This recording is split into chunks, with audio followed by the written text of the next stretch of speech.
Hello, friends. Welcome to the Accounting School.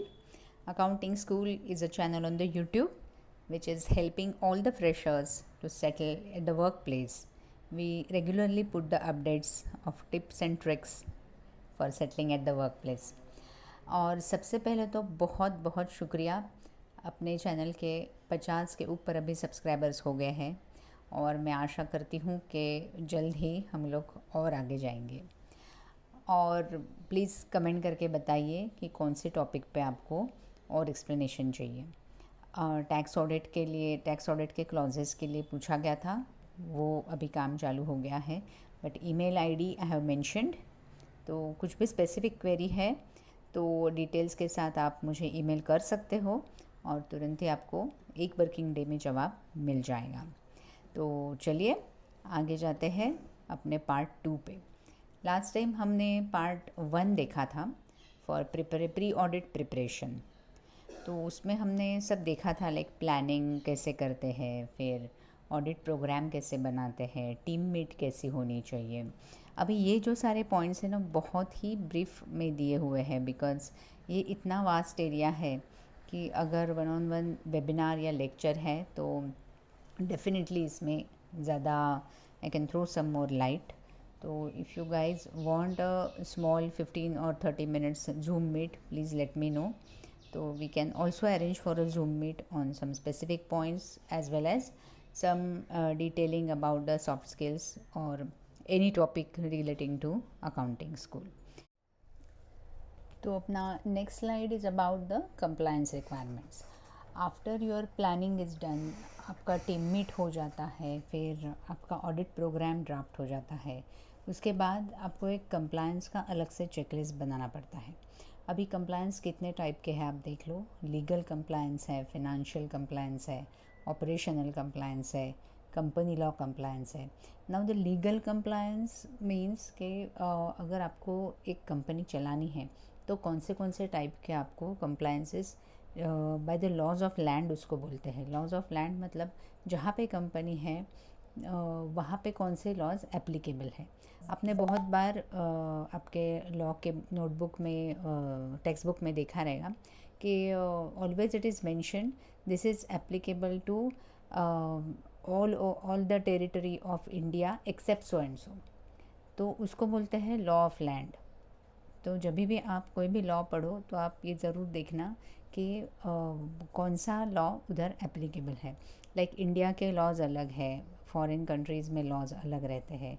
तो अगर बाहर वाले कोई भी फॉरेन कंपनी को अपने यहाँ पे ऑफिस खोलना रहेगा तो that laws of land will be applicable. ये थोड़ा सा डाइवर्जन हो रहा है, लेकिन I thought this is the term I should explain while on the go with this compliance requirement. तो legal compliances include this company law, financial etc. Now operational compliance क्या होता है? ऑपरेशनल कंप्लायंस मतलब day to day company चलाने के लिए company को जो जो कंप्लायंस करना पड़ता है, लाइक पीपल है, प्रोसेस है। मतलब प्रोसेस कैसा होना चाहिए, पीपल मतलब जो लोग काम करते हैं, स्टाफ, उनका क्या पॉलिसीज़ होना चाहिए, उनके लिए क्या पॉलिसीज़ ड्राफ्ट किए हुए हैं। So all that comes under the operational compliance. So this is like the broad categories which I have divided.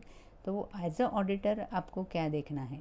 As a auditor आपको देखना है कि अगर ये आपका पहला कंपनी का ये पहला ऑडिट है, मतलब आपके फर्म का अगर ये पहला ऑडिट है, देन आपको देखना है कि पहले वाले ऑडिटर का एनओसी आया है कि नहीं। फ्रैंकली स्पीकिंग आपके लेवल तक ये नहीं आता है, ऑडिट टीम के लेवल तक। जनरली पार्टनर लेवल पे ही ये काम हो जाता है, कंप्लायंस डिपार्टमेंट डिफरेंट रहता है, तो वहाँ पे ये हो जाएगा। But this is just for the knowledge कि whenever you accept a new audit तो पहले वाले ऑडिटर का एनओसी होना ज़रूरी है, that he does not have any objection. NOC मतलब no objection certificate, that he does not have any objection for the next firm doing the audit और carrying out the audit. फिर आपके लिए है कि आप लिख लो कि कौन से एप्लीकेबल लॉज है, अकाउंटिंग स्टैंडर्ड्स कौन से हैं, अपडेट्स क्या आए हैं उसमें, नोटिफिकेशंस क्या है। जैसे अभी फॉर एग्जांपल आप देखोगे तो इनकम टैक्स की न्यू स्कीम 2 साल पहले ही आ गई है, बट अभी by default it is done as a new scheme unless it is changed. तो ऐसे वाले क्या क्या लॉज एप्लीकेबल हो रहे हैं। कंपनी लॉ का वेबसाइट अभी चेंज हो गया है, उसमें अभी 2 टाइप के लॉगिन्स होते हैं। तो उसमें कौन से फॉर्म्स आपको उनसे लेने हैं आपके ऑडिट पीरियड के अंदर। कोई डायरेक्टर रिटायर हुआ रहेगा या कोई न्यू एडिशन हुआ रहेगा डायरेक्टर का, या फिर एजीएम में कुछ नया अपॉइंटमेंट्स हुआ रहेगा ऑडिटर का। तो कैजुअल वैकेंसी में कोई रिटायर हुआ है क्या डायरेक्टर, या क्या है, मतलब टोटल मिनट्स आपको देखने पड़ते हैं। तो वो सारे कंप्लायंस के लिए आपके चेकलिस्ट अलग से होनी चाहिए, और वो भी आप शेयर करके रखना ऑडिटी के साथ। तो it will be easier for them कि वो सारा रेडी रखे उधर।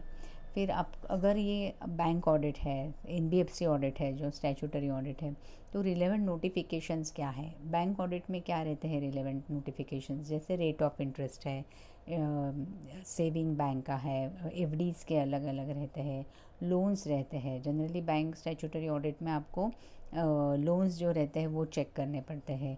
एनबीएफसी ऑडिट्स में भी अलग अलग नोटिफिकेशन होते हैं। तो वो सारे अपडेटेड नोटिफिकेशंस आपके पास है कि नहीं। नहीं तो कैसा रहेगा कि लास्ट ईयर का जो चेकलिस्ट है वही आप लेके गए, तो you will not be able to check fully.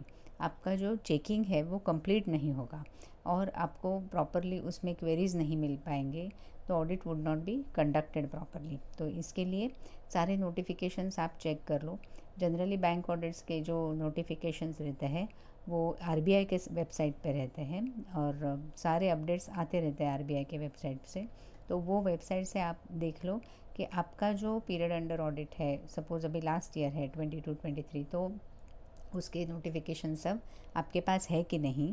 And apart from that वो एक बार गो थ्रू कर लो, क्योंकि उसका नोटिफिकेशन रिलेटेड चेकलिस्ट आप बनाओगे। तो गो थ्रू करके आपके सीनियर के साथ चर्चा कर लो कि अगर कुछ पॉइंट आपको नहीं समझा है तो। फिर रहता है requirement of other audits carried out by client. Like अगर वो पब्लिक लिमिटेड कंपनी है या टर्नओवर वाइज बड़ा प्राइवेट लिमिटेड कंपनी है और उनको इंटरनल ऑडिट कंपलसरी है, तो आपको दूसरे जो ऑडिट्स एप्लीकेबल है तो उसके रिपोर्ट्स भी लेने पड़ते हैं। जैसे स्टॉक इन्वॉल्व है तो स्टॉक ऑडिट हुआ है क्या। Stock audit generally bank order करता है, तो बैंक के वहाँ से जैसे वर्किंग कैपिटल लोन लिया रहेगा कंपनी ने, और bank must have ordered for the stock audit, तो वो स्टॉक ऑडिट का रिपोर्ट आपके पास है कि नहीं, तो वो लेना पड़ेगा आपको। And that are the other audits which are applicable to client. And then आप देख लो कि जैसे आपके पास तो प्रीवियस ऑडिट फाइल है ही, तो प्रीवियस ऑडिट रिपोर्ट से आप चेक कर लो कि कोई क्वालिफिकेशन हुआ था क्या about some non compliance. Previous year में क्या टीडीएस रिटर्न टाइम पे फाइल हुआ था क्या, कुछ पेनल्टी भरनी पड़ी थी क्या क्लाइंट को, तो वो सब आपके पास डेटा होना चाहिए। अगर टैक्स ऑडिट है तो ये बहुत इम्पॉर्टेंट हो जाता है, क्योंकि फिर वो सब डिसअलावेंसेस के लिए या एक्सपेंसेस अलाउ करने के लिए आपको ये सब काम आएगा। तो जैसे कि हमने देखा कि कंपनी लॉ कंप्लायंसेस, तो एनुअल रिटर्न फाइल हुआ है कि नहीं, लीगल कंप्लायंसेस जैसे टीडीएस रिटर्न्स फाइल हुए हैं कि नहीं, जीएसटी है इनडायरेक्ट टैक्सेस में अभी, तो जीएसटी रिटर्न हुआ है कि नहीं, प्रीवियस टू प्रीवियस ईयर का एनुअल रिटर्न आ जाता है प्रीवियस ईयर में, तो वो सब फाइलिंग्स हुए हैं कि नहीं। तो ये आपके पास अगर चेकलिस्ट है और क्लाइंट के साथ पास दिया हुआ है, तो एक पूरा फाइल कंप्लायंस रिक्वायरमेंट का आप बना सकते हो, या फिर फोल्डर बना सकते हो और रख सकते हो for the final audit review. फिर आपको आता है गो लाइव। तो आपका अभी पूरा तैयारी तो हो गया, ऑल स्टैट्यूटरी ऑडिट का प्रिपरेशन सारा हो गया है, आपने प्लानिंग कर लिया, टीम मीट आपका हो गया, ऑडिट प्रोग्राम ड्राफ्ट हो गया, फिर कंप्लायंस आपने चेक कर लिए कि है कि नहीं। तो उसके बाद दिस गो लाइव आता है। जैसे अपने पहले वाले ऑडिट रिपोर्ट में भी पहले वाले हमारे वीडियो में भी था कि एडवांस आपका जो विज़िट है उसके आप इंटीमेशन दे दोगे, तो वो क्या होगा कि कोई भी आपका जो टाइम है वो वेस्ट नहीं होगा। तो एक पूरा प्री ऑडिट मीटिंग आप कंडक्ट करो क्लाइंट के ऑफिस में, और एक पूरा प्रोसेस फ्लो वापस एक बार जान लो। तो इससे क्या होगा कि अगर आपके वहाँ टीम में कोई नए मेंबर्स है, कोई जूनियर्स है, या फिर क्लाइंट के प्रोसेस में अगर कुछ चेंजेस हुए हैं, तो both ways it will be beneficial. तो तो नए मेंबर्स आपके वहाँ से, क्लाइंट के वहाँ से, तो वो भी जान सकते हैं। एंड कुछ प्रोसेस चेंजेस है तो यू कैन ऑलवेज चेंज या अपडेट योर चेकलिस्ट। फिर आता है कि you have to ensure that आपका जो ऑडिट प्रोग्राम है वो एरिया वाइज आपने डिवाइड करके लिया है विद इन योर टीम। तो ये पॉइंट तो हमने पहले भी देखा है, that always ensures a smooth flow of the timeline.